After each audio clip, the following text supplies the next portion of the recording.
Go to Stu up in Skyfox right now. Oh, look at this. Let's see what this is. This whole neighborhood. Just yeah, this is what we were. Yeah, we knew this was here, and this is like the first chance that we're actually kind of getting a look at that real devastation. When they keep saying over 1,000 homes burned in the Palisades, this is one of those areas. This neighborhood, I would venture to say, probably 500, maybe more homes out there. As I just get wider and wider, you can see some of the homes still standing, but so many of them just flattened out here. We can bring the map back up here in just a moment, but this is off of Sunset near Alma Real Drive. That's going to be the general area, and that's also part of the downtown area there as well. But take a look at that. This is, when you talk about a brush fire and you say, oh, there's some homes that have been destroyed, I never picture anything like this. This is just blocks after blocks after blocks of that neighborhood out here, and you can just see it just goes and goes and goes.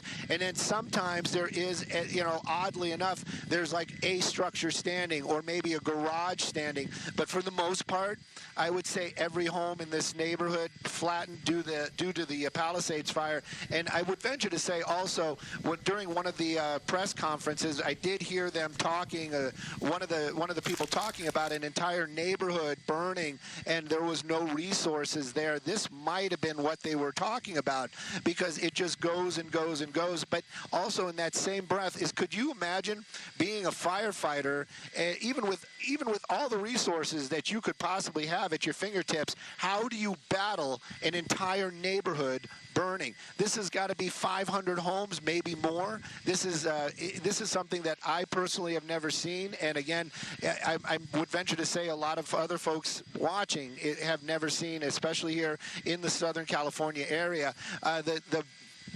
The haze is still really, really strong, or the smoke out here, so it makes it a little difficult. Sometimes when you get that wider shot, you just think, oh, we're just looking at a neighborhood. But then when you really kind of push in, you can see every single home out here just leveled. You've got the chimneys, you've got some of the walls might still be standing, but the devastation is complete and just jaw-dropping. I'm really not playing. I have no words to describe this entire neighborhood just gone.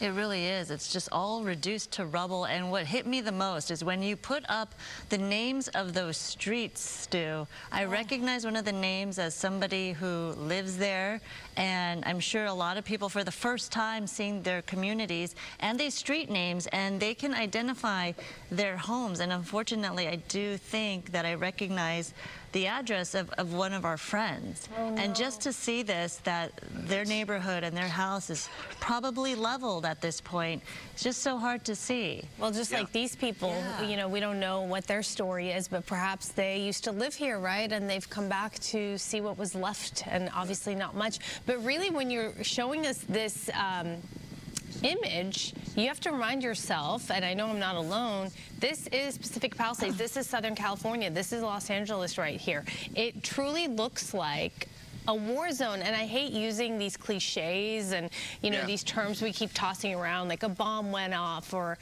apocalyptic, but there's no other way to describe it. No.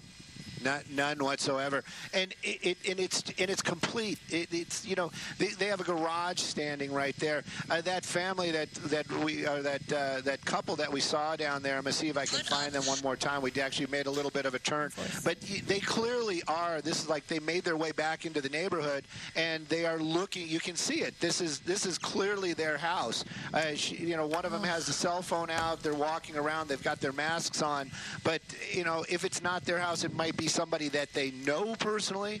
But just imagine driving into your neighborhood, or anybody listening, not just you ladies. It's like you go home and all of a sudden every home on your block, every home in your neighborhood is gone.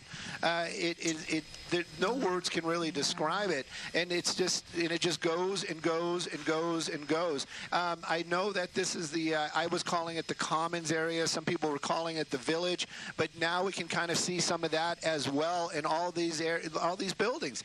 You know, I'm not that familiar with this area. I don't know if that was the Gelsons or not, but there is a large building right there. Then there's all these smaller buildings and some apartment buildings. This is the devastation of the Palisades fire, and this is what we couldn't see underneath the smoke, and that our ground reporters worked so hard to just kind of emphasize, to let everybody know, like, this is what's going on. But until you kind of see a broad perspective of an entire neighborhood leveled, it really, you know, picture's worth 1,000 words, and in this case, this is really more than 1,000 words right here. And you couldn't get this perspective yesterday because of all the smoke that was covering this neighborhood, and it was still very dark and embers flying. But today, with the winds calm at this point, at this hour, and that clear shot, you can definitely see the devastation left behind, and it is just, again, you have no words on how to describe this. And you think about each individual home being someone's life, and memories and homes. I mean, the roof over their heads. You know what's really interesting too is there's moments where you have a building or a business that appears to be somewhat intact, and you try to figure out how in the world is that possible. Like that, for example, all around it, right? And that goes to show how these winds are just so unpredictable, and it just takes a second for it to go one direction and then another. And I guess in this case, like that home or that structure is saved. It's just so strange. You wonder about the construction of the material. Maybe that's a newer home or different type of material that was used, or maybe the winds just didn't blow the embers that way. But clearly, you never know also from the outside what damage is done inside. We talk a lot about the flames destroying these structures, but there's definitely smoke damage that could penetrate these buildings and homes, and it is hard to get rid of any toxic smoke damage inside these buildings as well, or inside these homes. So that's going to be another big process in terms of cleanup for people who have perhaps salvaged their homes, or businesses that have been left standing. What kind of situation are they getting into or returning to when they do go survey the scene after the fact? So a lot of questions, you know, still remain as to how viable these structures are. Stu, thank you so much for this perspective. Of course, we're going to check back